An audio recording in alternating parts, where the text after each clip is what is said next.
ഗോവിന്ദചാമിയുടെ jail ചാട്ട പശ്ചാത്തലത്തിൽ സുരക്ഷാ വിഷയം പ്രതിപക്ഷം ഇന്ന് നിയമസഭയിൽ ഉന്നയിക്കും. ചോദ്യോത്തര വേളയിലാണ് പ്രതിപക്ഷ MLA-മാർ ഈ വിഷയം ഉന്നയിക്കുക.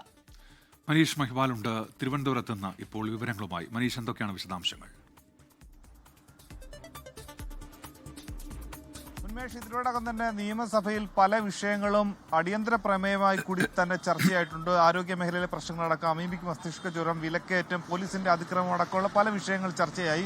ഇതിപ്പോൾ ഇത് ചോദ്യോത്തര വേളയിലായിരിക്കും. ഇത് സംബന്ധിച്ചുള്ള ഗോവിന്ദചാമിയുടെ ജയിൽ ചാട്ടം സംബന്ധിച്ച്, സംസ്ഥാനത്തെ ജയിലിലുള്ള സുരക്ഷയെ സംബന്ധിച്ച്, ഒപ്പം തന്നെ അതിനെ സംബന്ധിച്ച കണക്കുകൾ, എത്രത്തോളം ആളുകൾ ജയിലിൽ ചാടിയിട്ടുണ്ടെന്നും ആളുകളെ പിടികൂടാനുണ്ട് അടക്കമുള്ള കണക്കുകളായിരിക്കും പ്രതിപക്ഷം ഇന്ന് സഭയിൽ ചോദിക്കുക. അത് ഗോവിന്ദചാമിയുടെ ഈ വിഷയമായി മുൻനിർത്തിയായിരിക്കും. ഒപ്പം തന്നെ തിരുവനന്തപുരത്ത് കൊഴുപ്പ് നീക്കൽ ശസ്ത്രക്രിയക്കിടെ യുവതിയുടെ വിരലുകൾ മുറിച്ചു മാറ്റിയ സംഭവത്തിലും അതുമായി ബന്ധപ്പെട്ട കാര്യങ്ങളിലും ഇന്ന് പ്രതിപക്ഷം അത്തരം കാര്യങ്ങളും ചോദ്യോത്തര വേളയിൽ ചോദ്യമായി ഉന്നയിക്കും. ഒപ്പം തന്നെ പല വിഷയങ്ങളും അതുമായി ബന്ധപ്പെട്ട് ആരോഗ്യ മേഖലയിൽ തന്നെ നേരത്തെ അമീബിക് മസ്തിഷ്ക ജ്വരം അടക്കമുള്ള വിഷയങ്ങൾ ചർച്ചയായെങ്കിൽ കൂടി പലതരത്തിൽ ഇത്തരത്തിലുള്ള ഒറ്റപ്പെട്ട സംഭവങ്ങളിൽ എന്ത് നിലപാട് സ്വീകരിച്ചു, അല്ലെങ്കിൽ എന്താണ് അതിന്റെ വിശദീകരണം അടക്കമുള്ള കാര്യങ്ങൾ ചോദിക്കാനുള്ള സാധ്യത കൂടെ ഇന്ന് കാണുന്നുണ്ട്.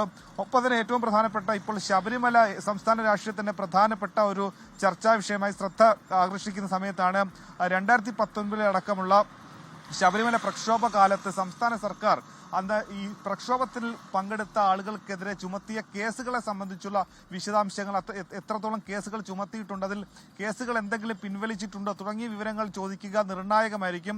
അത് സംബന്ധിച്ചുള്ള സംസ്ഥാന സർക്കാർ പുറത്തുവിടുന്ന കണക്കുകളും ഒപ്പം തന്നെ വലിയ വാർത്തയായി തന്നെ പുറത്തു വരും. അതുകൊണ്ട് തന്നെ അത്തരം കാര്യങ്ങളും ചോദ്യോത്തര വേളയിൽ ഇന്ന് പ്രതിപക്ഷം ഉന്നയിക്കാനുള്ള സാധ്യതയുണ്ട്. ദേശീയപാത നിർമ്മാണവുമായി ബന്ധപ്പെട്ട് ജനങ്ങൾ നേരിടുന്ന ബുദ്ധിമുട്ടുകൾ ഒരു ശ്രദ്ധ ക്ഷണിക്കലായി കൂടി പ്രതിപക്ഷത്തിന്റെ ഭാഗത്തുനിന്നുണ്ടാകും. ഒപ്പം തന്നെ ഇന്ന് ഇതുമായി ബന്ധപ്പെട്ട 3 നിയമസഭാ നിയമനിർമ്മാണങ്ങൾ കൂടി സഭയുടെ പരിഗണനയിലുണ്ട്. കേരള പബ്ലിക് സർവീസ് ബില്ലടക്കമുള്ള 3 നിയമ നിർമ്മാണങ്ങളാണ് സഭയുടെ പരിഗണനയിൽ. അങ്ങനെ ഇന്നലെ സഭ ഏകകണ്ഠമായി SIR-നെതിരെ ഉള്ള ഒരു പ്രമേയം പാസാക്കിയിരുന്നു. അതിൽ കൂടുതൽ കാര്യങ്ങൾ എന്തൊക്കെ തരത്തിലുള്ള ഭേദഗതികൾ വേണമെന്ന് പ്രതിപക്ഷത്തിന്റെ ആവശ്യങ്ങൾ കൂടി ഉൾക്കൊള്ളിച്ചായിരുന്നു പിന്നീട് ആ പ്രമേയം പൂർണ്ണമായും പാസാക്കിയിരുന്നത്. അങ്ങനെ ഇന്നലെ സഭാരീതിയിൽ പ്രക്ഷുബ്ധമായിരുന്നില്ല. പക്ഷേ ഇന്ന് ഈ ചോദ്യോത്തര വേളയിലടക്കം പല കാര്യങ്ങളിലും പ്രതിപക്ഷത്തിന്റെ ചോദ്യങ്ങൾക്ക് ഭരണപക്ഷത്തിന് മറുപടി പറയേണ്ടി വരും. അതിൽ ഏറ്റവും നിർണായകമായിട്ടുള്ളത് ഈ ജയിലിനെ സംബന്ധിച്ചുള്ള സുരക്ഷയിലെ കണക്കുകളും ഒപ്പം തന്നെ ശബരിമല കേസുകളെ സംബന്ധിച്ചുള്ള കണക്കുകളുമായിരിക്കും.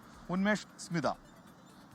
മനീഷ് മഹിപാലാണ് ഈ വിവരങ്ങളുമായി നമുക്കൊപ്പം ചേർന്നത് തിരുവനന്തപുരത്ത് നിന്ന്. ലോകത്തെവിടെയായാലും ഏത് സമയത്തും 24 വാർത്തകളും ഓഗ്മെന്റഡ് റിയാലിറ്റി പാക്കേജുകളും എക്സ്പ്ലെയിനറുകളും വിശദമായി കാണാൻ ഞങ്ങളുടെ യൂട്യൂബ് ചാനൽ നിങ്ങൾക്ക് സബ്സ്ക്രൈബ് ചെയ്യാം.